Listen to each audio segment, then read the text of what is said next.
Hi and welcome to the all-new Riders Lounge podcast. I'm Steve Sommerfeld and I'll be your host for this new podcast series where I'll take you behind the scenes in freestyle motocross and interview the biggest names in the sport to find out what makes them tick and what it takes to risk life and limb and throw out the biggest tricks in the game, or simply to go and huck some gnarly dirt jumps for fun or an Instagram video.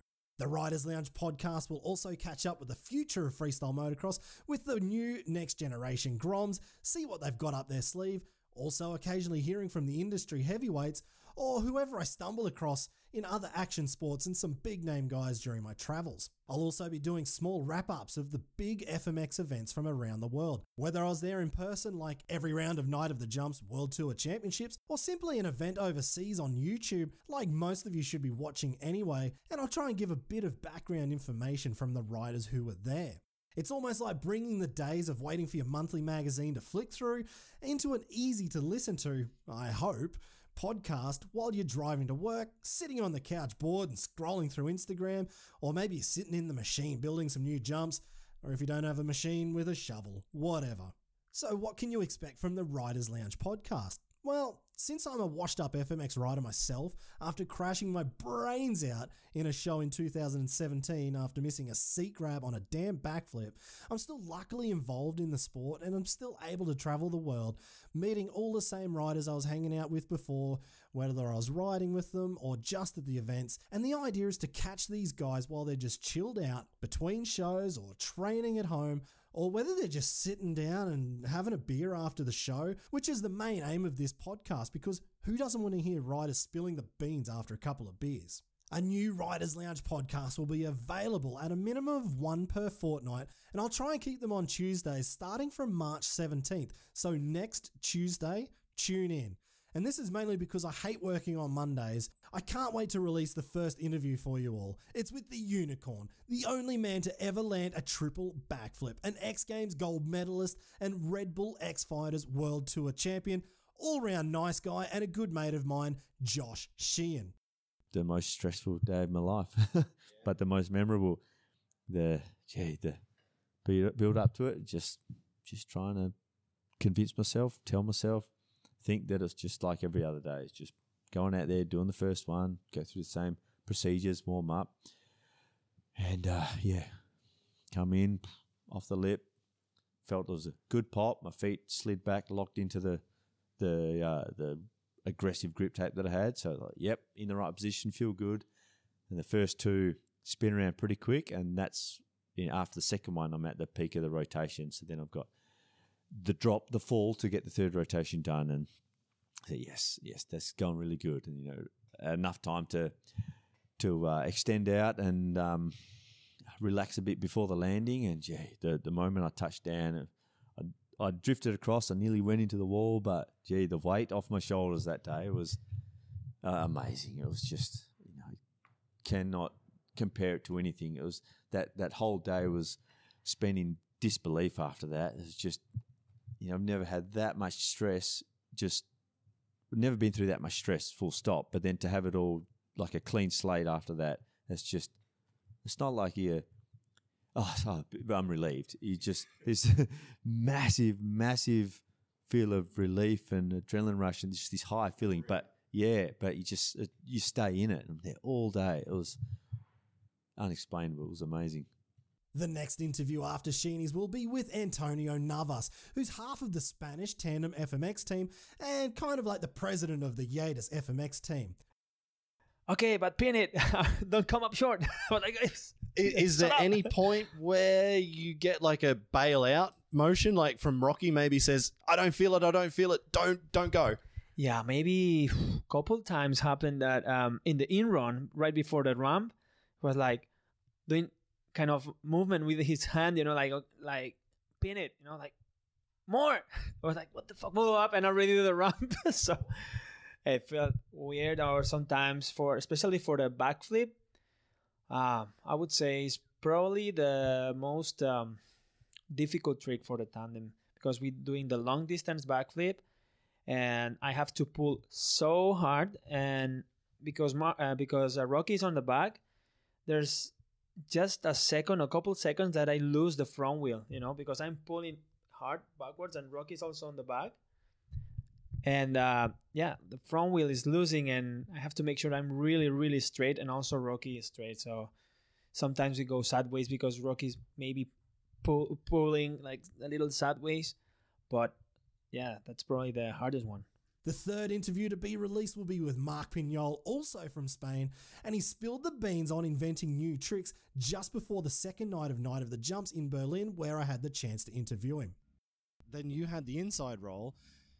Tell us how you got to that point, because it looks really strange that you're doing kind of a front flip seat grab. It's like a special flip, but to the front, I would put it that way. And actually, it was just a dream at the beginning. It's like, hey, we were in the compound, and it would be so cool to do a front flip on the bike, but just you. And we just set it up, and we tried it. So I remember to be in the compound, and Navas and some other friends was catching me on the stand, making me flip around. And okay, I think I can do it like this. The first idea was to grab and front flip and go directly to the bars, like a kind of holy man, but was not working at all. I flew on foam pit a lot of times, and I was so lucky that I never landed on the bike at that point. Another interview I can't wait to release. It's pretty funny. It's with England's best FMX rider, someone who actually probably prefers to spend more time pushing dirt around in the deep dark woods of Devon in his digger with his pet Pomeranian Molly on his lap while digging jumps, Jamie Squibb. We managed to do his interview at 2 a.m. after the autograph signing at Night of the Jumps in Berlin, and before he had to catch a 4:30 in the morning shuttle to the airport. So we had a few beers, and yeah, you can imagine how that interview went. Like, I could never be involved in the takedown of an event. Yeah. No. It would break my heart. Yeah. It would be like, it'd be like ripping down all my dirt jumps at home. I'd be fucking bawling my eyes out. Yeah. If someone said you got to get in the digger and rip these dirt jumps down and reinstate the land to normal, I'd be hysterical. Yeah, I couldn't do it. Well, I completely agree with you, mate. Let's call time of death on this one. Yeah, and, part one of probably 5. Yep. Let's go bar and get fucking beer before my taxi takes me to the airport. So with the first interviews being released over the next few fortnights, we'll come to the Munich Night of the Jumps event on April 25, and I'll have the chance to grab another 3 or 4 riders and get their thoughts on freestyle motocross. So if one of your favourite riders is in Munich on April 25, make sure to send some emails or messages through with your best questions, and I'll take the best ones with me and see what the riders have to say. Because as the fans, you've probably got better interview questions than I'll have anyway, so what do you want to find out? If this sounds like a podcast you want to listen to, and why wouldn't you, hit the subscribe button in whatever podcast platform you're listening to this on. Also, jump on our Instagram, Facebook, and YouTube channels. It's simply Riders Lounge Podcast, and get ready for the first big episode with the big man, Josh Sheehan, on Tuesday, March the 17th. For this podcast, I'd really like to thank Katarina from Thomann, which is based in Germany, for hooking me up with a nice discount on all this recording equipment I needed to make this podcast. I actually went to the factory, which turns out to only be 1 hour from where I'm living here in Germany, and only 5 minutes from one of the regular tracks I ride at in Mühlhausen, with another old, retired and washed up FMX rider like me, Fabian Bauersachs. And actually, Thomann, it's huge. It looks like an Amazon warehouse for anything about sound, audio, music, and now I know where it is. I can't wait to get back there and have a bash on their drum kits. And speaking of drum kits, I want to also thank fellow drummer, Nitro World Games 2019 winner, Pat Bowden from PB Creative, who has created this awesome new Riders Lounge podcast logo. I didn't pass grade 1 finger painting in art, and that's why Pat was all over this with his design, and he came up with a beauty. I didn't give him any ideas. I just said, come up with something. Let me know what you think. I think it's awesome.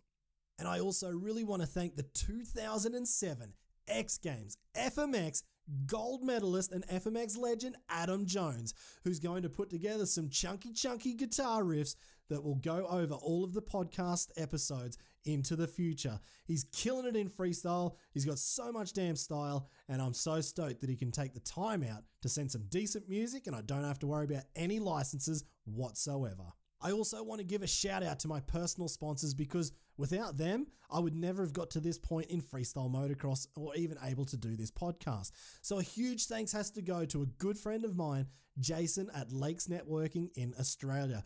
Everyone has a laptop, a phone, or a computer, and if you need them all to work perfect together in sync, or build a website, or just get new equipment, then Jason will look after you. I haven't discussed any of this with him. Give him a call and tell him Steve Sommerfeld sent you, and I'm sure he'll give you the best price possible on everything. Also, I want to thank Custom MX and MotorX through the A1 Accessories in Australia, who have kept my bike looking mint for over 10 years, with the best oils keeping my KTM 250 two-smoker singing like a bird, all running as well as my fairly lax maintenance schedule allows. I also want to thank Brad at GB Orthopedics in Brisbane. He's hooked me up with so many sets of carbon fiber knee braces until we just realized the carbon wasn't really working. It couldn't handle the bending stresses. So we've changed over to the Bledsoe knee braces, which is a really nice and lightweight alloy. And Brad will fit you up perfectly because actually his real job is full-on orthopedics inside Brisbane hospitals and inside surgery. So Brad knows exactly what to do, and he's happy to look after our motocross family. I want to thank TCX Boots, which was a new sponsor in the year I had my big career-ending crash, and I can't be happier with Scotty for bringing me on the team and also supporting me for the last 2.5 years off the bike. Well, actually, I have been on the bike a little bit, but just motocross and getting around. I was also so stoked to pick up DEP pipes. They're made in England, but actually I remember a good mate of mine in Australia, Adam Bayard, picked up a DEP system for his YZ250, and it was so damn crisp so long ago, and I always wanted it, and everybody said they're the best for two-strokes. Now that I have it, I completely agree. They are so damn good and I couldn't be happier. They're of course freaking good on 4-strokes as well, but for me as a 2-stroke dinosaur, they are perfect. If you're based in Europe or more locally in Germany, Stefan from MX Hoch 3, or MX High 3 I guess it is in German, has sorted my suspension since the day I got to Germany when Hannes Ackermann took me over there and got it all set up. I also want to thank the guys at Race FX from England. It's a little bit different because I picked up this sponsorship the day I had my crash because I completely destroyed everything. And so Nez went up to the guys at Motorcycle Live in Birmingham in England in 2017 and said, Steve just destroyed everything. He needs a whole bunch of parts. We've got a tour in 6 weeks and he needs to be ready to go. And the guys from Race FX made it happen. Unfortunately, I just couldn't get back on. And I want to give a shout out to a good friend of mine and freestyle motocross photographer, Joel Heidrich, who actually came up with the idea of this whole podcast in the first place. A couple of years ago, he put the idea to me and I said, no way, that's a silly idea. People just want to look at freestyle on Instagram or YouTube or just going to the event. And then a few months ago, he asked me again about a podcast and I still said, no, not going to happen. And then I looked into it and I thought, actually, that's probably a good idea. So we're up and running. And this is the challenge now to Joel. You got me up and running and I know you've got a bunch of harebrained schemes. So I want to see you get out there and get that clothing brand up and running at least. And the challenge has now been set. If you're still listening to this, you deserve a pumpkin sticker or higher. I won't carry on too much more other than to say thank you for listening, and I hope you find this new Riders Lounge podcast remotely enjoyable, educational, or inspiring, or just a good way to drift off to sleep at night. Either way, remember to subscribe now on whatever podcast player you're listening to, and every fortnight on a Tuesday, a new episode will be there waiting for you starting next week, next Tuesday, March 17th with Sheeny. See you then.